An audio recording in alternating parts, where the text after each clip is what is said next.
2007 সালে 7 জানুয়ারি আজকের দিনে বর্ষতা বিরোধী নন্দীগ্রাম ভূমি রক্ষা আন্দোলনে নিহত অমর শহীদদের প্রতি নন্দীগ্রাম শহীদ মিনারে মোমবাতি প্রজ্বলন মাল্যদানের মধ্য দিয়ে শহীদ স্মরণ কল্যাণ তৃণমূল কংগ্রেস। উপস্থিত ছিলেন পূর্ব মেদিনীপুর জেলা তৃণমূল যুব কংগ্রেস সভাপতি আজগর আলী পল্টু। উপস্থিত ছিলেন পূর্ব মেদিনীপুর জেলা তৃণমূল কংগ্রেসের চেয়ারম্যান এবং সভাপতি। উপস্থিত ছিলেন রাজ্য তৃণমূল কংগ্রেসের মুখপাত্র কুণাল ঘোষ সহ বিশিষ্ট নেতৃত্ববৃন্দ।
ইটালিয়ে গেছিল, 51টা ফ্যাক্টরির অলিখিত মালিক ছিল, এইচডিএ 10 বছরের চেয়ারম্যান ছিল। এই জন্য হলদিয়ায় ঢুকতে পারে। 3 বছর হতে যায়, এখনো হলদিয়ায় ঢুকতে পারেনি। বর্ডারে বর্ডারে যায় পা টিপে টিপে। কারা যায় পা টিপে টিপে? কারা যায় জোরে বলুন, শুনতে পাই। চোর, চোর শুভেন্দু পা টিপে টিপে যায়, পা টিপে টিপে আবার শাড়ি ফেরত যায়। এই কয়েকদিন আগে গেছিল হলদিয়ায় হেলিপ্যাড ময়দানে, বহিরাগত লোকদের নিয়ে মিটিং করে গেছে। ইউপি বিহার থেকে ট্রেনে করে লোক এসছে খড়গপুরে, খড়গপুর থেকে বাস ভাড়া করে বর্ডারে বর্ডারে গিয়ে হেলিপ্যাডে গেছে। জানেন কিভাবে লোক নিয়ে এসছে? বিরিয়ানির প্যাকেট, 500 টাকা আর একটা চাকরির প্রতিশ্রুতি। এ চিটিং ভাই, ধান্দাবাজ, মিথ্যাবাদী। আসলে নেতা বিজেপি নেতা নরেন্দ্র মোদীও তো মিথ্যা কথা বলে। 12 লাখ টাকা আর বছরে 2 কোটি বেকারের চাকরির প্রতিশ্রুতি দিয়েছিল বিজেপি নেতা নরেন্দ্র মোদী। আর এ এখন গ্যাস খাওয়াচ্ছে। কি বলছে? 450 টাকায় গ্যাস দিবে বলছে না শুভেন্দু অধিকারী? গদ্দার বলছে তো 450 টাকায় গ্যাস। গদ্দার অধিকারীকে বলবো, তুমি তোমার বিজেপি শাসিত রাজ্যে আগে করে দেখাও, সমস্ত রাজ্যে যেখানে 450 টাকায় গ্যাস দেবে, তারপরে পশ্চিমবঙ্গের মানুষের কথা ভাববে। আসল মিথ্যাবাদী, মিথ্যার উপর তৈরি এই দল বিজেপি এবং তাদের নেতারা। এরা বাংলার মনীষীদের সম্মান দিতে জানে না। কয়েকদিন আগে এদের নেতা ডক্টর সুকান্ত মজুমদার কি বলেছিলেন? সনাতনী ধর্মের, হিন্দু ধর্মের ধারক ও বাহক তিনি। স্বামী বিবেকানন্দ নামে বললেন, তিনার বাণীকে ব্যঙ্গ করছেন। স্বামী বিবেকানন্দ সনাতন হিন্দু ধর্মের ধারক বাহক, তিনার বাণীকে উপেক্ষা করছেন ডক্টর সুকান্ত মজুমদার। যিনারা বাংলার সংস্কৃতি জানে না, যিনারা বাংলার সৃষ্টি কৃষ্টি জানে না, প্রতিনিয়ত মনীষী স্বাধীনতা সংগ্রামীদের যিনারা অপমান করছেন, রবীন্দ্রনাথ ঠাকুরকে অপমান করছেন, ঈশ্বরচন্দ্র বিদ্যাসাগরের মূর্তি ভাঙছেন, নেতাজি সুভাষচন্দ্রকে নরেন্দ্র মোদী বলছেন মুখে আর এক মনে এক। মুখে কি বলছেন? নেতাজি সুভাষচন্দ্র বোসকে সম্মান দিতে হবে স্বাধীনতা সংগ্রাম। এই কয়েকদিন আগে প্রজাতন্ত্র দিবসে দিল্লিতে যখন নেতাজি সুভাষচন্দ্রের নামে একটি নাট্য রূপ দেওয়ার কথা ছিল, বললেন না, এখানে সুভাষচন্দ্রের নামে কোনো নাটক করা যাবে যাবে। আসল অস্বীকার করে এরা বাংলার স্বাধীনতা সংগ্রামী মনীষী লেখক সকলকে অস্বীকার করে, বাংলার মানুষকে সবসময় অপমান করে। তাই বলবো গণতান্ত্রিক ভাবে এদেরকে পরাস্ত করতে হবে। 2021-এর নির্বাচনে হাতাহাতি পদ্ম সহ এরা এসেছিল বাংলা লুট করার জন্য।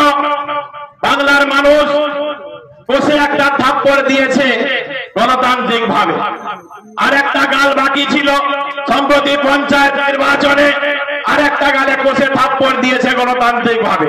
বিরল ঘটনা, ভারতবর্ষে কোথাও হয়নি কেন্দ্রীয় বাহিনী দিয়ে পঞ্চায়েত ভোট করতে হয়েছে।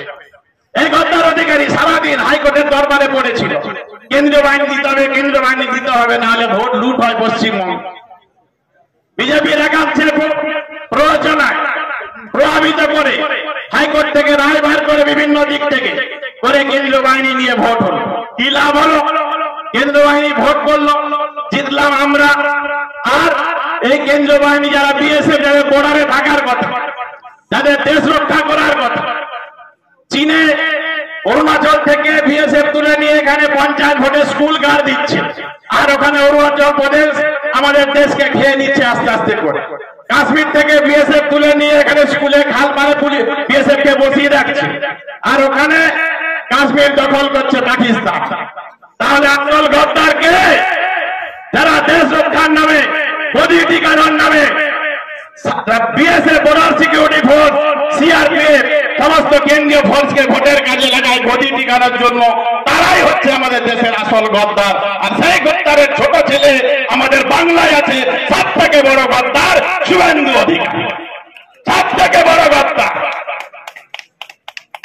10 বছর খেয়ে মধু, এখন বলছেন সাধু, এখন বলছেন সাধু। তৃণমূলে সবাই চোর না? তৃণমূলের সবাই চোর, গরু চোর। গরু চোরকে আপনারা বলবেন, আমি বলে শেষ করবো, আমাদের নেতৃত্বরা রয়েছে। গরু পাচার হয় কোথা থেকে? বাংলাদেশ থেকে। গরু আসে কোথা থেকে? যোগী রাজ্য উত্তরপ্রদেশ থেকে। তাহলে বিজেপি শাসিত রাজ্য থেকে গরু আসছে, গরু দিচ্ছে কে? যোগী বাবা। গেট খুলে দিচ্ছে, গরু নিয়ে যাও। আর বর্ডারে গেট খুলে দিচ্ছে কে? BSF, border security force.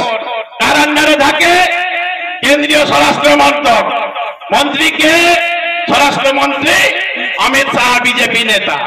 তাহলে গরু উত্তরপ্রদেশ থেকে বাংলাদেশ বর্ডার হয়ে যাচ্ছে, উত্তরপ্রদেশে সহযোগিতা করছে যোগী বাবা, বর্ডারে সহযোগিতা করছে অমিত শাহের বিএসএফ।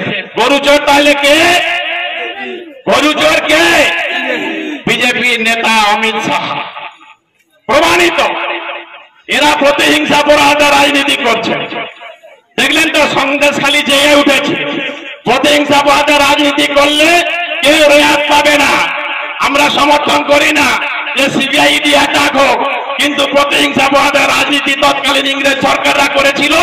ভারতবর্ষের মানুষ জেগে উঠেছিল, দাঁড়িয়েছিল, ভারত ছাড়ো আন্দোলনের ডাক দিয়েছিল।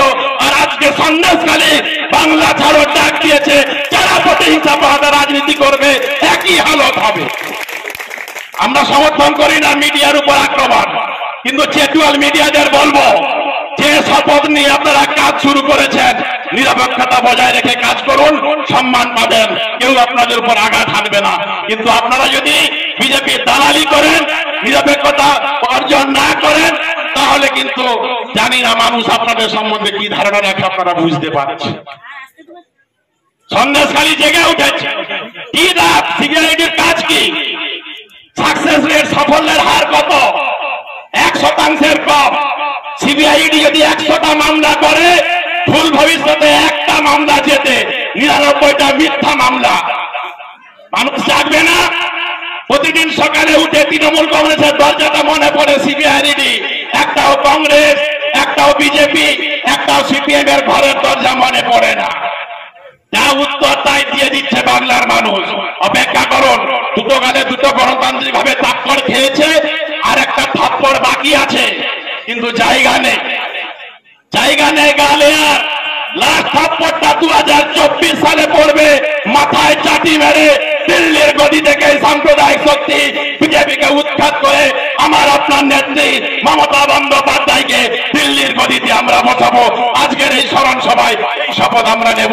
উপস্থিত সকল শ্রদ্ধাভাজন ব্যক্তিত্ব, শহীদ পরিবারের সদস্য যিনারা রয়েছেন, আমাদের কুনাল বাবু আমাদের নেতা আছেন, আমাদের জেলা 2 সাংগঠনিক অভিভাবক আছেন, চিত্তবাবু আছেন, অসিত বাবু আছেন, আমাদের তমলুক পৌরসভার চেয়ারম্যান আছেন, এইচডিএর ভাইস চেয়ারম্যান সহ সুফিয়ান সাহেব সহ সামাদ সাহেব সহ আমাদের দীপেন্দুদা আছেন, শামুদা আছেন, সুহাসিনী ম্যাডাম আছেন, বাপ্পাদিত্যদা আছেন এবং আমাদের প্রণবদা বলিষ্ঠ সঞ্চালনা করছেন। ভূমি উচ্ছেদ প্রতিরোধ কমিটির বিভিন্ন স্তরের নেতা নেতৃত্বরা রয়েছেন।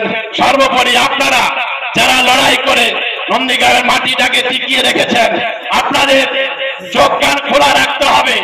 আসল বিশ্বাসঘাতক কে? যারা নন্দীগ্রামের শহীদদের খুন করেছে, যে 42টি পরিবারের চাকরির সুযোগ করে দিয়েছিলেন তৎকালীন রেলমন্ত্রী মমতা বন্দ্যোপাধ্যায়। এই গদ্দার অধিকারীকে দায়িত্ব দিয়েছিল যে 42টি চাকরি নিয়ে যাও, শহীদ পরিবারকে তুমি বন্টন করো। সেই 42টি পরিবারের চাকরি চোর, চাকরি চুরি করেছে। আর আজকে শহীদ মিনার নিজের নামে লিখে নিয়েছে। শহীদ মিনার চোর, শহীদ বেদি চোর, চাকরি চোর, ট্রিপল চোর। শুভেন্দু অধিকারী, এদের বিরুদ্ধে আমাদের প্রতিবাদ সব সময় থাকবে।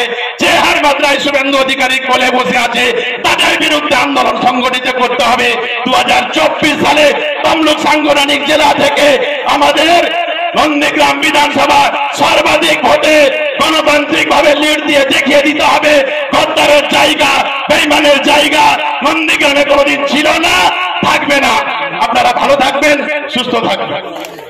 কেকার পেস্ট্রিতে জিবে জল সপারি, ওয়াও আশাতে লাজবাব নিউ বিদ্যুৎ বেকারি, টিপটপ টিফিনে और हैप्पी पार्टी নিউ বিদ্যুৎ বেকারি, মানডে টু সানডে ছোট বড় সবার পছন্দ একটাই, নিউ বিদ্যুৎ বেকারি প্রতিদিন চাই চাই।